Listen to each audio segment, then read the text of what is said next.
Yesu ashimwe cyane. Ni by'agaciro kanini ko nongeye kubona umwanya wo kuganira ku byanditswe byera no gusoma ijambo ry'Imana nkarisangira hamwe namwe. Izina ry'Uwiteka rihabwa icyubahiro. Nizere ko mwagize ibiruhuko byiza bya Pasika mwese aho muri.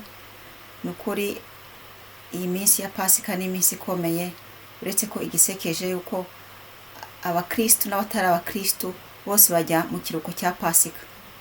Rero biratangaje ukuntu abapagani badatekereza ati ese uwo mugabo Kristo ninde isi yose igira ikiruhuko kubera Kristo ninde? Bakagombye kugira amatsiko, ariko Imana ifite inzira igihumbi.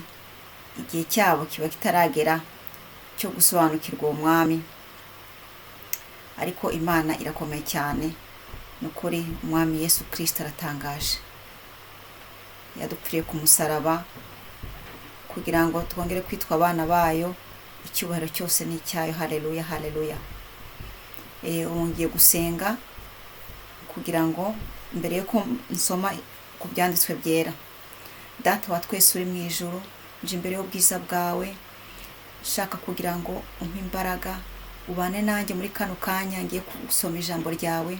Mwami ndakwinginze kugira ngo ntihagire ikintu nongeraho cyangwa abanyeho, ariko mwami uko mbisoma uko biri, kandi mbisigure nyobowe n'Umwuka Wera. Mwuka Wera ndakwinginze kugira ngo unyobore muri byose kuva ntangira kugeza nsoza. Ni mu izina rya Yesu Kristo mbisabye, amen, amen. Turasoma, tugeze mu Itangiriro 18. Uno munsi ntabwo twasoma hose, turasoma kuva ku murongo wa mbere kugeza ku murongo wa 15. Umutwe w'amagambo uravuga uti: Imana yongera gusezeranya yuko Sara azabyara umuhungu. Uwiteka abonekera Aburahamu kuri bya biti byitwa imyeroni bya Mamure. Yari yicaye mu muryango w'ihema rye ku manywa y'ihangu. Yubura amaso abona abagabo 3 bahagaze imbere ye. Ababonye ava mu muryango w'ihema, arirukanka arabasanganira, yikubita hasi.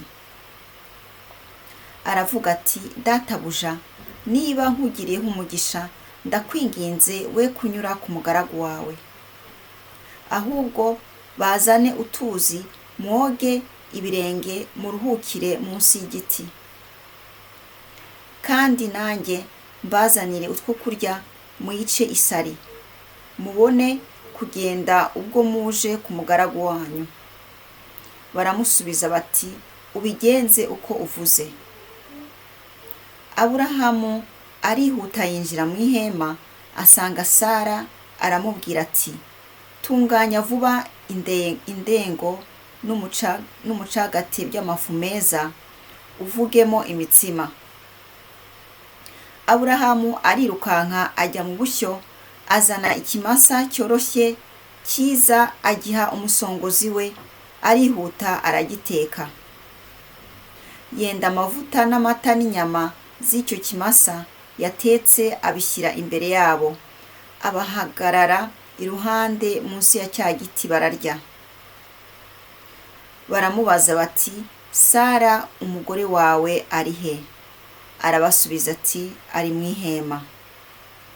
Undi aramubwira ati: Iki gihe cy'umwaka nikigaruka, sinzabura kugaruka aho uri.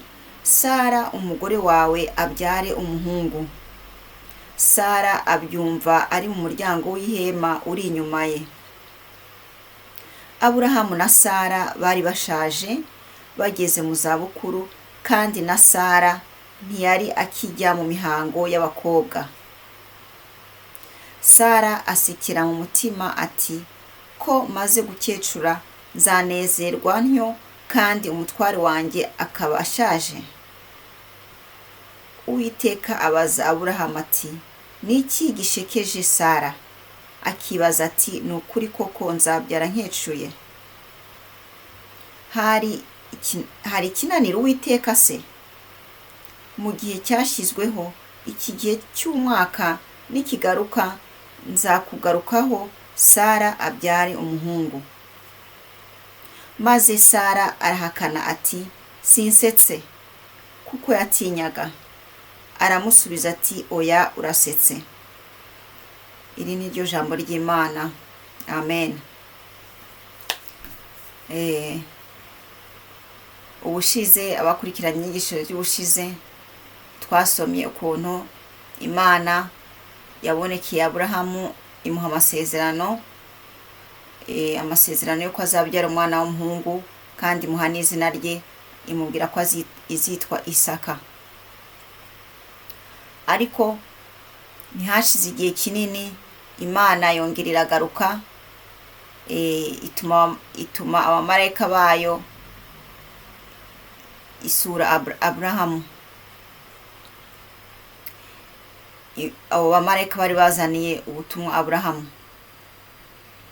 Rero Aburahamu yari mu rugo rwe, arambuye amaso abona abagabo batatu bahagaze, yiruka ajya kubasanganira n'ibyishimo byinshi, aravuga ati mukarimu cyane. Mbese abakirana urugwiro, abasanganiza urugwiro. Ntago yifuje ko baca ku rugo rwe, ahubwo yumvaga ko bagirana umwanya mwiza, ajya gushaka kubategurira amafunguro n'ibiki byose nk'uko twabisomye. Ariko nabo baramukundira, bavuga ati ubikore nk'uko ubishaka.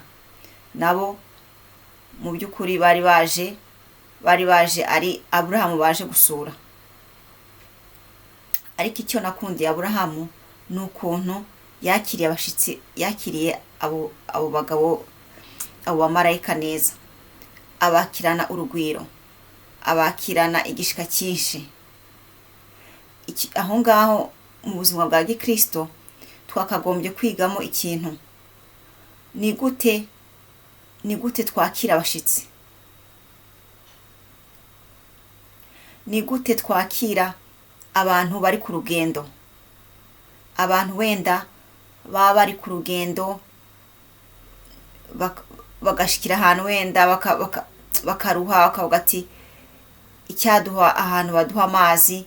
Mbega abantu bari ku nzira bakaba bakwifuza, bagakomanga nk'iwawe, bakavuga ati muduha amazi, turanyotewe, turi ku rugendo. Cyangwa se muduha indaro, butwiriyeho.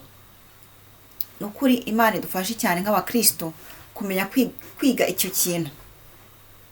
Abakristo benshi turakibuza icyo kintu cyo kugirira impuhwe abagenzi, cyo kugirira impuhwe abantu baje batugana.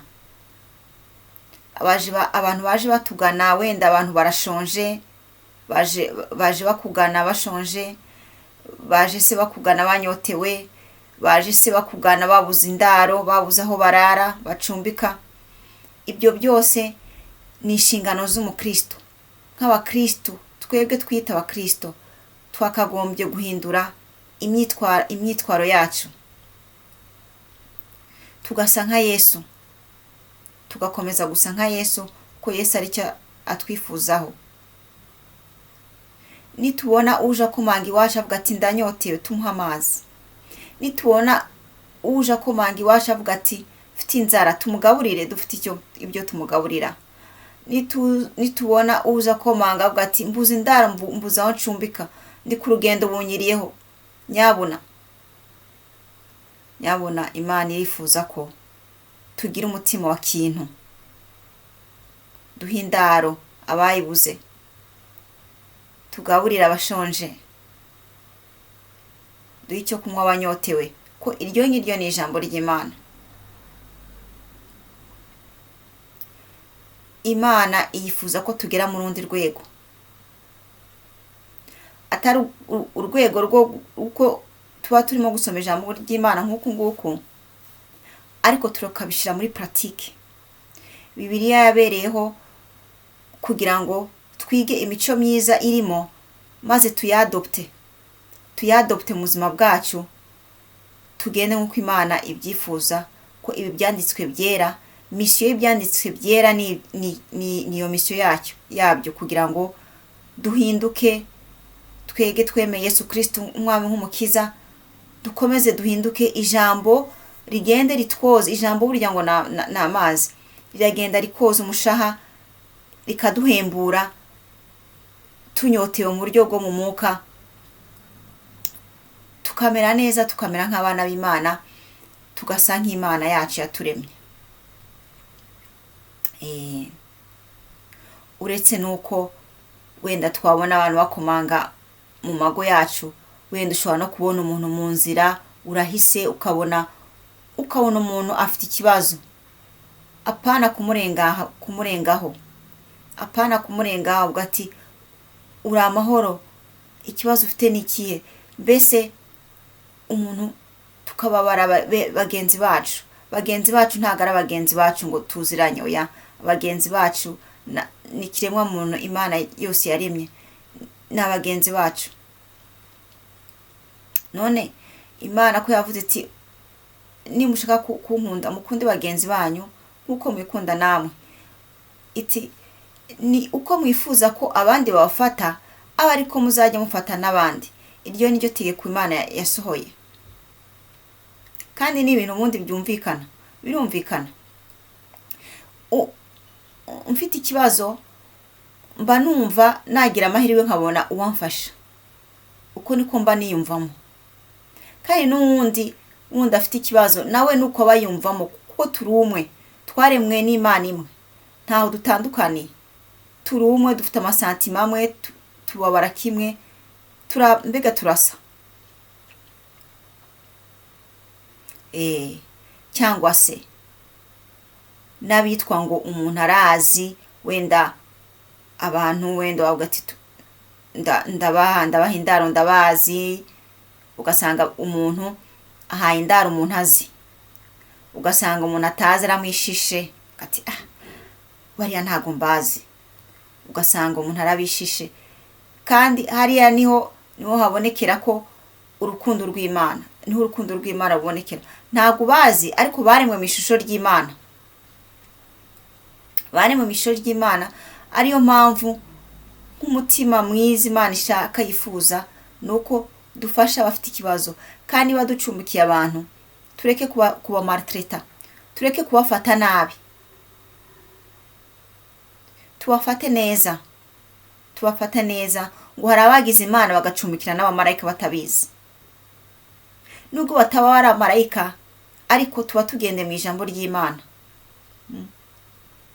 kuko igihe kizagera Yesu atubwire ati warancumbikiye nabuze indaro, warangaburiye nshonje, warampaye icyo kunywa nyotewe, warampaye agahuzu karancikiyeho. Gati jewe ni ryari nakubonye unyotewe nkakugaburira, ni ryari nakubonye unyotewe bambe nkaguha icyo kunywa, ni ryari nakubonye naguhaye indaro wayibuze. Murabizi neza ijambo ry'Imana uko handitse, murahaza basoma ijambo ry'Imana ati biriye wakoreye mugenzi wawe ni jye wabikoreye. Nimwumva uko ibintu bimeze gutyo. Tugirire neza tubifiteho ububasha, tugirire neza bagenzi bacu bafite ikibazo, kuko natwe twifuza ko batugirira neza turi mu bibazo. Imana ibidufashemo, duhinduke kuko ijambo ry'Imana riza rishaka kugira ngo duhinduke, nta kindi. Aburahamu abatekera neza cyane, abakira neza, barishima. Bamubwira amasezerano ati Sara muri iki gihe nk'iki umwaka utaha azaba abyaye umuhungu. Murumva icyo Imana yamubwiye yongeye gusubiramo, kuko icyo Imana yavuze, Imana yacu ni honnête. Icyo kintu tugomba kukiga ku Mana, tugomba kwiga ukuntu Imana iri honnête. Iyo ivuze iba yavuze, kandi ntago ijambo ryayo riba ari iry'ukuri. Bene data, ni kangahe twabeshe abandi bagenzi bacu? Ni kangahe tuvuga ibintu kandi tubesha? ukabwira mugenzi wawe nzaguha iki, nzagufasha iki, nzakugira gute mu buryo bwose, ariko ugasanga abantu akubwiye ikintu kandi ntazagikore. uzi ukuntu bibabaza? umuntu akagenda akizera agategereza, kandi akazasanga waramubeshye. wazanamubwira ati ko wanyemereye gute, ati he jye narakubwiye, ati kweri, mbega agasa nkaho atigeze abivuga. ni ukuri twige kuba honete nk'Imana yacu, twige kuba abanyakuri. wemereye mugenzi wawe ko uzamufasha mu buryo runaka, bikore, apana kubeshya mugenzi wawe, kuko nawe ntabwo wifuza ko bakubeshya.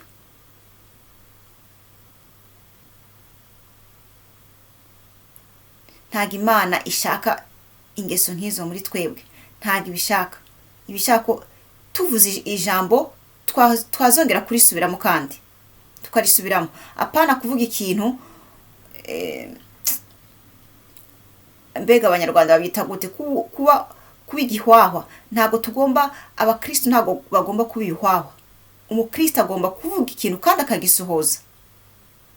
wahaye promesse umuntu, ugomba kuyisohoza mu gihe wabivugiye. kandi wenda bitabaye ukavuga ati nakwemereye kiriya na kiriya, ariko umbabare ku mpamvu izi n'izi, ubutanzakibona. umuntu akavugisha ukuri gusa, nta kindi. mu gihe wemereye gusura mugenzi wawe, ntuboneke, vuga uvuga ati simbonetse ku mpamvu izi n'izi. twige kuvugisha ukuri mu kanini no mu gato. birakomeye, birakomeye. niyo mpamvu iri jambo ry'Imana ryabereyeho kugira ngo turivuge, dukomeze turiganireho, turisesengureho, kugira ngo ridukize, kuko turi abarwayi bo mu mwuka. Imana idufashe itwogeshe rino jambo ryayo, kuko nta kintu kibabaza nko kubeshywa. nta kintu kibabaza nko kwemerera ikintu umuntu wibabariye, ukamwemerera ikintu kandi ntugikore, kandi ubishoboye. Imana idukuremo izo ngeso mbi zose mu izina rya Yesu Kristo. Imana ituvure ubumuga bwacu. ihimbazwe ko yaduhaye rino jambo, dukomeza tukuganira, tugasubiramo, kugira ngo wenda tube twakumva, tube twagira amatwi yo mu mwuka, kugira ngo twumve, dukire uburwayi bwacu.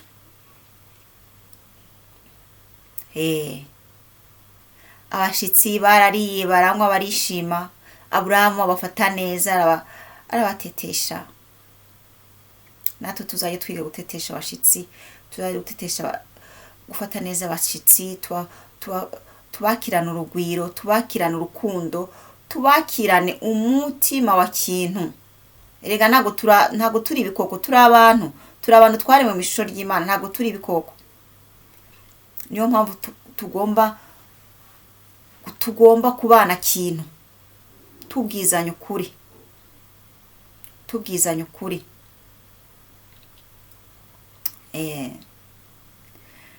hama barishimye, bagirana ibihe byiza na Aburahamu, bamuha n'amasezerano meza, nuko umuhungu bazabyara umuhungu witwa Isaka. hanyuma Sara wari uri iruhande aho ngaho, biramusetsa. ntabwo yasetse ngo babyumve, ntabwo yasetse ngo babyumve abamarayika, ariko yarasetse ku mutima wiwe, yanga ati umukecuru nkanjye biramusetsa, umuntu mu myaka nkanjye ugeze muri za 90 nzabyara, bibaho? ariko kuko Imana isesengura byose, iravuga ati, ibwira Aburahamu iti, ni gute, niki gitumye Sara aseka, niki gishekeje Sara ngo ntazabyara ageze mu zabukuru? hari kinaniro Uwiteka se? haleluya. niki kinaniro Uwiteka koko? niki kinaniro Uwiteka? ikinaniro Uwiteka ikinanira uwiteka ni kimwe gusa, ni ukutugirira neza tudafite ukwizera. icyo ngicyo kinanira uwiteka, kinanira uwiteka bisa. iyo tudafite ukwizera imana ntikora, uwiteka ntakora, kuko ibyo biramunanira, kuko uwiteka agirira neza abayizera. ubwo burwayi rero bwo kutizera imana nabwo ibidukize. kutizera imana yaturemye, imana yaremye isi n'ijuru, imana ishoboye byose, iri tupisa, tukagira uburwayi bwo kutayizera. icyo ngicyo ikidukura umutima wacu ikirandurana n'imizi, kuko igituma dukubitwa n'ibibazo, igituma satana idushira hasi, nuko tutagira ukwizera guhagije. igituma turwana n'ibibazo, tukarwana n'ibibazo ntibive mu nzira, nuko uku kwizera kudahari. kandi nk'uko nyine ibintu bimeze, ntabwo imana ikora ahantu hatari ukwizera. imana buri gihe ihora ikorera hari ukwizera. aho ibonye ukwizera ntikorera, niho ibitangaza bigaragarira. imana idufashe, uwiteka dufashe komeza gusobanukirwa ubukuru bwayo, ubugari bwayo, ubuhangange bw'imana. kuko abantu bo ku isi twemera tubonye. hari uganira nawe bakakubwira ati ese iyo mana uvuga, iyo mana wizera iri hehe? wayinyeretse? we upfa kwizera ikintu utabonye. ijambo ry'imana iravuga ati hahirwa abizera batabonye. barahiriwe koko, murumva se badahiriwe? barizera kandi batabona, batayibona iyo mana, ariko bakayizera. barahiriwe, nuko bimeze. barahiriwe ko bizera buri kanya, buri munota. imana ikabakorera miracle, ikabakiza uburwayi, ikaba icyo imitima yabo yifuza, ikabana nabo. haleluya, haleluya. Sara rero yashitse, maze kandi arahakana ati jye ntago nasetse. kubera ubwoba ati jye ntago nasetse, kuko nyine atasetse ngo aseke nk'igitwenge nk'uko duseka, ariko yasekeye mu mutima. ariko kandi ntiyamenya ko imana ireba n'ibyo ku mutima. imana ireba ibyihishwe ku mutima wacu. icyo ngicyo tugomba kwisobanukirwa. ijambo utavugishije umunwa ukarivugira ku mutima, ku mana yo iba yamaze kuryumva.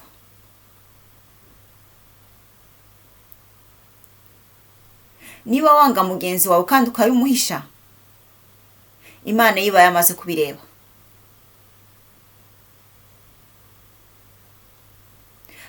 hari byinshi abana b'abantu dushobora kuvugira ku mutima kandi tutabisohoranya n'akanwa, kandi ari ibintu imana yanga cyane, urunuka, yamaze kubibona. gukora icyaha si ukora icyaha mu kuvuga nabi cyangwa mu gutukana, ariko no ku mutima, no mu bitekerezo byacu dufite gukora ibyaha kandi tutavuze. ibyo ngibyo rero ni ukubyitondera, kuko ari uwavuze wavuze, ari n'utavuze, byose biba ari kimwe, byose biba biri kimwe. imana iba yamaze kubireba kera, ko yo ireba hihishe. imana idufashe twiyeze,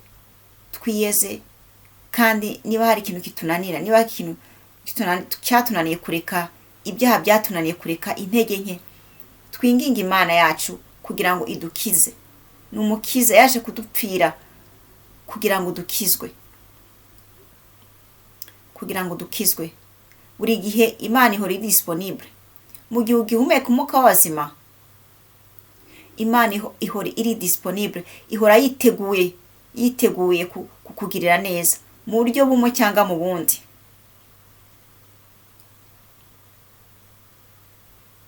uri n'umuntu mwiza, wifitiye umutima mwiza, imana iba yabibonye. wifuriza neza abandi, wishimana n'abandi iyo bishimye, byose yamaze kukubona. nubwo bwose utaba wavuze, iba yamaze kukubona.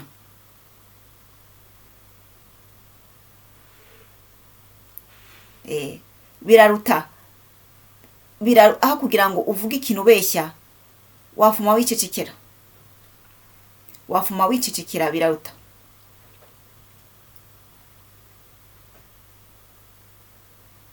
Akanwa gafite kuducumuza byinshi. Umunwa wacu uyu nguyu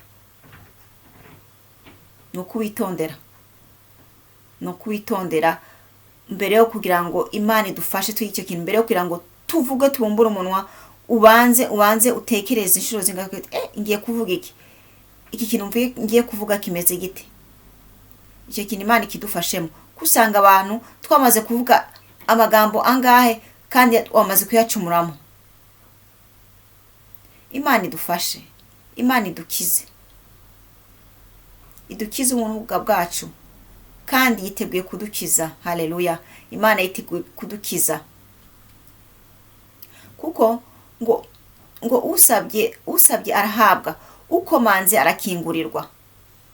Natwe tubigenze gutyo, dusabe, twinginga Imana, tuyereke ubumuga bwacu nubwo bwose ibubuzi, ariko mu imerere yayo ishaka kugira ngo utere intambwe. Iyo ntambwe nini yatewe iva mu ijuru kugira ngo ize kudupfira, ikadupfira.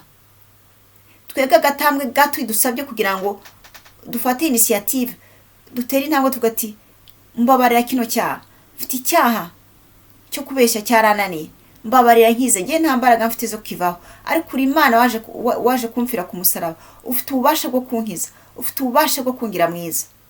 Icyo isengesha Imana se ntabwo yaryumva cyane ako kanya. Ngo hahirwa abanyotewe ubutungane. Hahirwa abanyotewe ubutungane kuko bazaba beza nk'uko babyifuza. Imana izabibaha.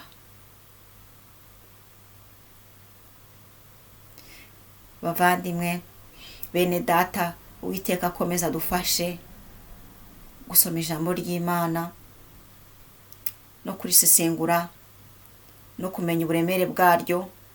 Ku ijambo ry'Imana ni umugati wacu wo mu mwuka. Ijambo ry'Imana niryo ritweza, ngo twezwa n'ijambo ry'Imana. Haleluya, haleluya. Ijambo ry'Imana riratweza. Ntago ari trotare ngo tube beza, kuko turacyahumeka uyu mwuka.